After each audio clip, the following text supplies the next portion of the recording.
Olá! No vídeo de hoje nós vamos conversar sobre um TED Talk do Bill Burnett, que tem o título 5 passos para projetar a vida que você deseja. Esse é um TED Talk muito famoso e eu vou deixar o link do vídeo original aqui embaixo.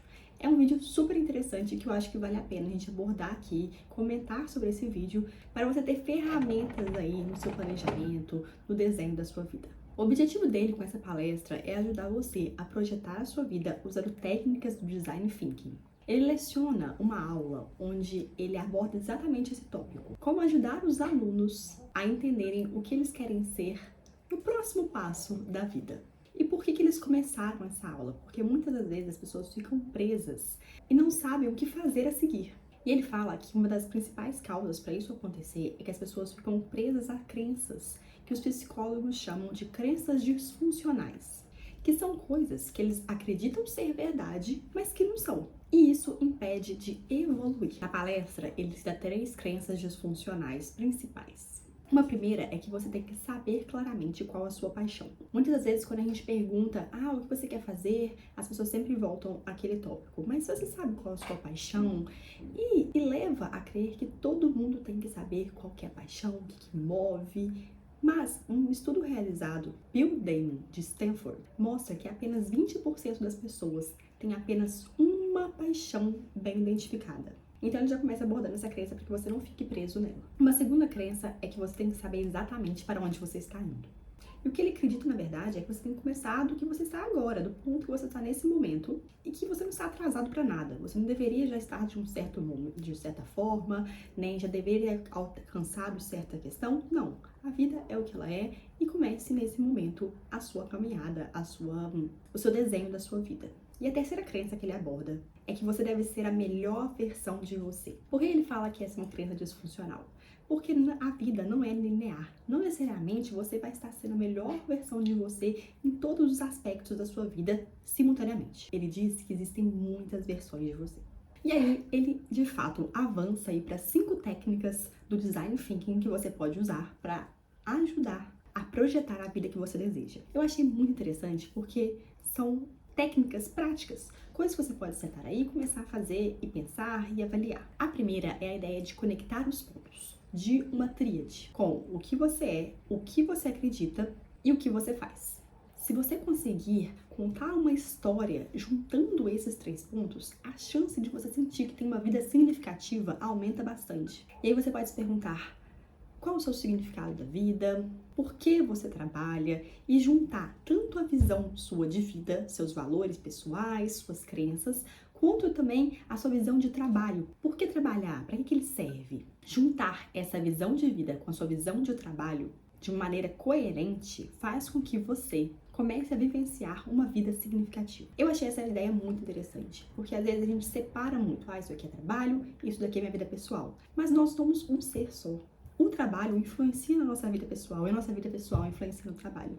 Se você consegue de uma forma justificar e juntar, contar uma história de fato, de ligação entre essas duas áreas, favorece para que você tenha um propósito, uma vida significativa e a projetar uma vida que de fato você quer viver. Uma segunda técnica do Design Thinking é você aceitar aquilo que você não pode mudar. Ele chama esses problemas de problemas de gravidade e corresponde basicamente a coisas que você não pode mudar, mas que muitas das vezes a gente fica tentando. Vou dar um exemplo. Vamos supor que você tem um chefe que lidera de uma maneira que você não gosta, mas você não tem poder de mudar o seu chefe. E aí, muitas das vezes, as pessoas ficam sofrendo e pensando naquele chefe e não simplesmente aceitam. Esse daqui é o meu chefe, não posso mudar esse problema, é um problema de gravidade. E aí, uma vez que você fez isso, você vai pensar, com base nisso, considerando que isso é um fato dado, é uma circunstância da vida, o que eu posso fazer para não sofrer ou projetar a vida que eu quero? Será mudar de emprego, mudar de posição na empresa? Enfim, essa é a segunda técnica, a segunda ideia do Design Thinking que ele traz. Aceitar aqueles problemas que você não pode mudar. A terceira técnica eu achei ótima, que é você projetar 3 vidas boas de se viver. Vamos supor que em diversos universos paralelos você pudesse viver vidas diferentes. Ele geralmente pergunta para as pessoas quantas vidas essa pessoa conseguiria imaginar. E a média aí tá entre 7 vidas e meia, diferentes uma das outras, e que ainda assim seriam consideradas vidas boas. Mas, na realidade, nós só temos uma. Só que ele propõe aqui que você desenhe, que você imagine 3 vidas. E qual é a primeira vida?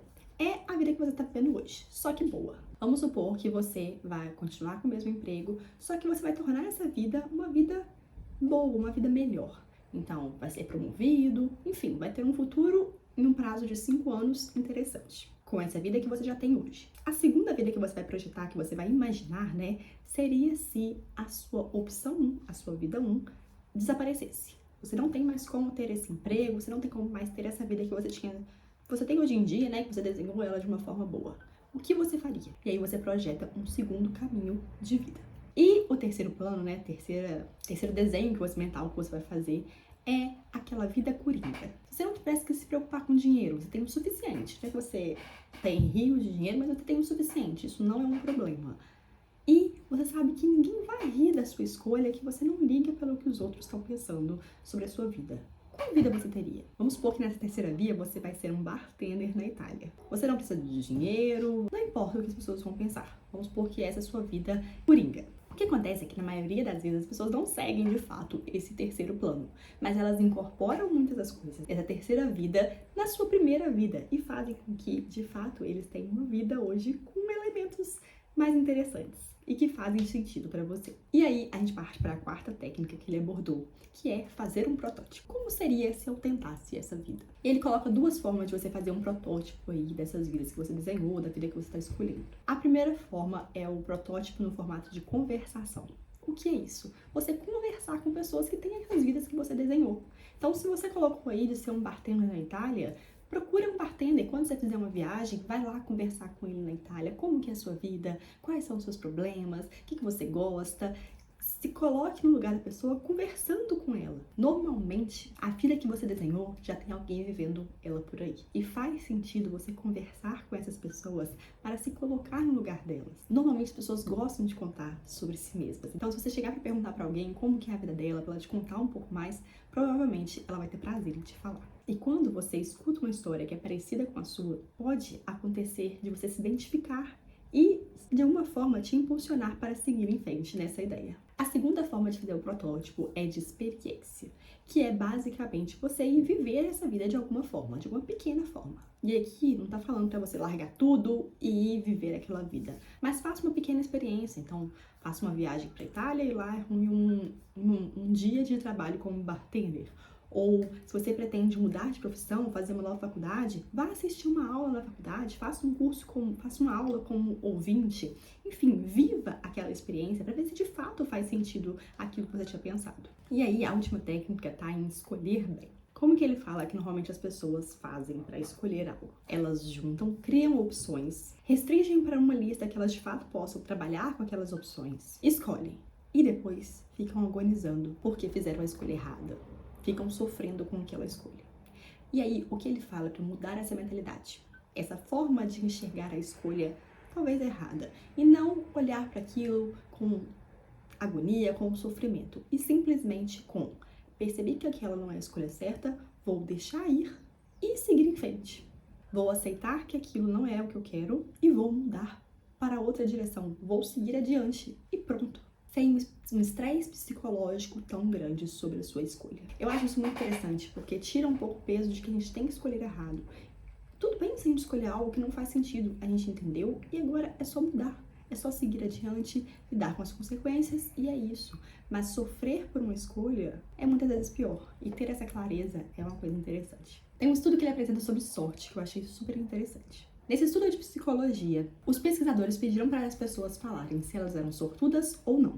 Depois eles faziam as pessoas lerem a primeira seção do New York Times, com cerca de 30 páginas, muitos artigos. E o objetivo das pessoas era contar o número de manchetes e fotos e, ao final, falar para os pesquisadores esse número. Se você acertasse, você ganhava $100. Só que esse texto que eles deram não era de fato o New York Times. Dentro dos artigos, tinham frases inseridas que diziam: se você leu isso, o experimento acabou, ganhe $150 extras. E aí, qual foi o resultado? As pessoas que lá no início do teste se classificaram como não sendo sortudas, na maioria das vezes, conseguiam identificar corretamente o número de fotos, o número de manchetes e ganhavam $100. Já as pessoas que se classificavam como sortudas, 80% das vezes ganhavam os $150 extras. O que é interessante nessa pesquisa? Mostra que às vezes a sorte é, na verdade, você estar atento ao que acontece. Prestar atenção ao que você está fazendo e manter a visão periférica aberta, porque geralmente as oportunidades interessantes aparecem quando você não está esperando. Uma outra pesquisa que o Bill apresenta sobre a questão de escolhas é em um supermercado. Esse experimento fala que, basicamente, se você tem muitas escolhas, você não tem escolha nenhuma. Esse experimento de Stanford, você entra no supermercado e tem uma senhora com 6 geleias em cima da mesa para você experimentar gratuitamente. E aí você pode decidir se você vai comprar ou não algum daqueles sabores. Num outro experimento, a mesma senhora está com 24 sabores de geleias para você experimentar e escolher se quer comprar ou não. E qual foi o resultado? Quando você tem só 6 geleias, um número específico de pessoas param para experimentar e cerca de 10% compram de fato a geleia. Já quando você tem 24 sabores, um número muito maior de pessoas para experimentar, porque acha interessante aquela variedade de sabores, mas só 3% de fato compram a geleia. Os psicólogos falam que a gente não consegue lidar com muito mais do que 5 ou 7 opções. Então, se você está com muitos cenários possíveis, com muitas opções, só risque alguns deles, para que você restrinja o número de opções e consiga escolher melhor. Mas aí você pode se perguntar, mas e se eu riscar a opção errada? Muitas das vezes, quando você risca uma opção errada, você sente algo de que aquilo está errado, que não deveria ser bem aquilo. Isso tem até uma explicação fisiológica. Mas enfim, tente sempre lidar com um número pequeno de opções para fazer a escolha. Por fim, ele traz aí, em relação a essa parte de escolhas, um último experimento também muito interessante, que são dos quadros de Monet. Nessa pesquisa, os pesquisadores colocaram 5 quadros para os participantes ordenarem do que eles menos gostavam para o do que eles mais gostavam. Então, o participante colocava lá em ordem: primeiro, segundo, terceiro, quarto e o quinto. Depois disso, tinham 2 grupos. No primeiro grupo, o pesquisador virava e falava: olha, o quadro que você numerou como o segundo e o terceiro que você mais gosta, eu comprei demais. E você pode levar para casa algum desses 2 e ficar com você. Só que eu estou envergonhado e, enfim, uma vez que você escolher, você tem que ficar com esse quadro, não pode voltar para que ninguém fique sabendo. E aí a pessoa escolhia geralmente o segundo quadro que ela mais tinha gostado, né? E levava ele para cá, sem a opção de devolver. Já no segundo grupo, o pensador virava e falava, depois que a pessoa tinha ordenado: olha, eu comprei muitos quadros, todos os tipos. E se vocês quiserem escolher um para levar para casa, para ficar para você, você pode. Mas se você não estiver gostando, depois de um dia você não gostar desse quadro, você pode devolver e trocar por outro, não tem problema. Os participantes, depois de uma semana, já estavam comprometidos em voltar ao experimento para reordenar os quadros. E olha o que acontecia. Os participantes que não tinham a opção de devolver aquele quadro que eles escolheram levar para casa, geralmente colocavam o quadro que eles levaram para casa no primeiro lugar, daqueles que eles mais gostavam. Eles se apegavam ao quadro e de fato ficavam felizes com a sua escolha. Já os participantes que podiam devolver o quadro não gostavam mais daquele quadro que eles tinham escolhido. Na verdade, eles não estavam gostando mais de quase nenhum, porque eles não sabiam qual que eles gostavam mais, eles não estavam gostando de nada do experimento, basicamente. Depois dos estudos, eles concluíram que, se você toma escolhas que são reversíveis, a chance de ser feliz com a escolha diminui de 60% a 70%. E com isso, ele conclui esses 5 passos para você projetar a vida que você deseja.